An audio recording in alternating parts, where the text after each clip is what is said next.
गरीब लड़का और सोने की राखी की बारिश। हीरापुर नाम का एक बहुत पुराना गांव था। उस गांव के चारों तरफ बहुत सारे जंगल और पहाड़ थे। गांव के सारे चरवाहे जंगल और पहाड़ों पर अपनी अपनी बकरियां और जानवर लेकर जाते थे।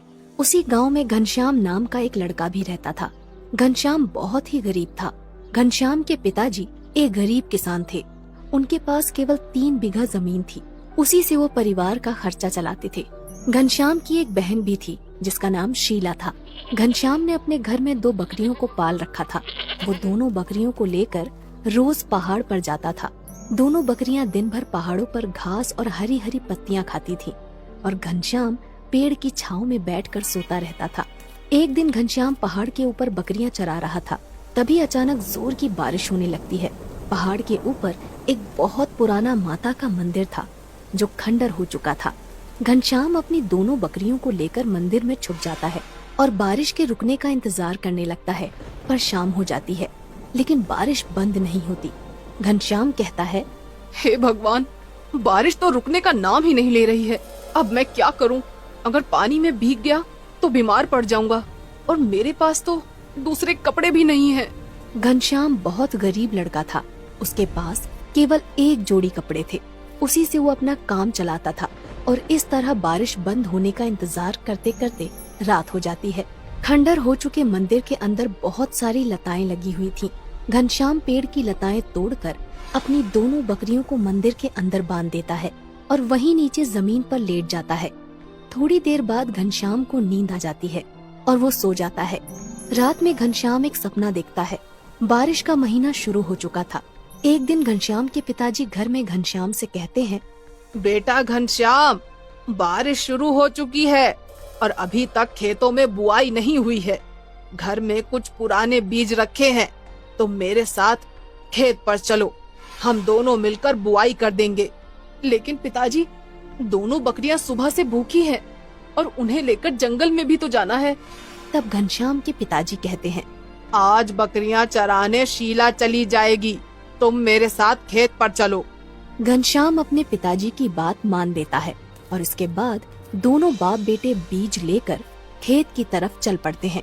रास्ते में चलते हुए घनश्याम के पिताजी घनश्याम से कहते हैं, बेटा, कुछ दिनों बाद रक्षाबंधन का त्योहार आने वाला है। हर बार की तरह इस बार भी रक्षाबंधन का त्योहार ऐसे ही निकल जाएगा। तब घनश्याम कहता है, तो क्या हुआ पिताजी, हमारे पास पैसे नहीं हैं, लेकिन हम खुश तो हैं। इस तरह बात करते करते दोनों बाप बेटे अपने खेत पर पहुंच जाते हैं। दोनों दिन भर मेहनत करके खेत की बुआई करते हैं और शाम को वापस अपने घर लौट आते हैं। घर पहुंचते ही घनश्याम के पिताजी आवाज लगाते हैं, शीला, अरे ओ शीला, बेटा एक गिलास पानी तो लाना। लेकिन अंदर से कोई जवाब नहीं आता। तब घनश्याम के पिताजी घनश्याम से कहते हैं, बेटा अंदर जाकर देख, शायद शीला रसोई में होगी। घनश्याम अंदर जाकर देखता है लेकिन घर में शीला नहीं थी और दोनों बकरियां भी नहीं थी। घनश्याम तुरंत दौड़कर बरामदे में आता है और पिताजी से कहता है, पिताजी, शीला अभी तक जंगल से बकरियां लेकर नहीं आई है और थोड़ी देर में रात होने वाली है। मैं जंगल जाकर देखता हूँ। जाओ बेटा, लेकिन जल्दी आ जाना। इसके बाद घनश्याम भागता हुआ जंगल में पहुँच जाता है और शीला को ढूंढने लगता है, लेकिन उसे शीला कहीं नजर नहीं आती। थोड़ी देर बाद उसे जंगल में अपनी दोनों बकरियां दिखाई देती हैं और घनश्याम समझ जाता है कि शीला भी आसपास ही होगी। तभी अचानक घनश्याम की नजर एक पेड़ के नीचे पड़ती है। शीला वहाँ बेहोश पड़ी हुई थी। घनश्याम तुरंत उसके पास जाकर देखता है तो उसके पैर में सांप के काटने का निशान था। शीला, उठो बहन, तुम्हें क्या हो गया है? घनश्याम की आंखों से आंसू निकलने लगते हैं। वो तुरंत शीला को अपनी गोद में उठाकर घर ले जाता है। शीला को इस हालत में देखकर घनश्याम के पिताजी कहते हैं, क्या हुआ है इसे घनश्याम? तब घनश्याम रोते हुए बताता है कि शीला को सांप ने काट लिया है। घनश्याम के पिताजी तुरंत दौड़ते हुए गांव के वैद्य के पास जाते हैं। वैद्य तुरंत आकर शीला का इलाज करता है और घनश्याम के पिताजी से कहता है, अब घबराने की कोई बात नहीं, थोड़ी देर में इसे होश आ जाएगा। मैं एक जड़ी बूटी दे रहा हूँ, रात को दूध के साथ मिलाकर पिला देना इसे। इसके बाद वैद्य वहाँ से चला जाता है। थोड़ी देर बाद शीला को होश आ जाता है और वो घनश्याम के गले लगकर रोने लगती है। घनश्याम शीला से कहता है, आज के बाद तुम कभी अकेले जंगल नहीं जाओगी। दोनों भाई बहन का प्यार देखकर पास में खड़े घनश्याम के पिताजी की आंखों में आंसू आ जाते हैं। अगले दिन घनश्याम दोनों बकरियां लेकर जंगल की तरफ निकल पड़ता है। जंगल जाने से पहले शीला एक कपड़े में रोटी और अचार अपने भाई घनश्याम के लिए बांध देती है। जंगल पहुँचते पहुँचते घनश्याम को दोपहर हो जाती है और उसे भूख लगने लगती है।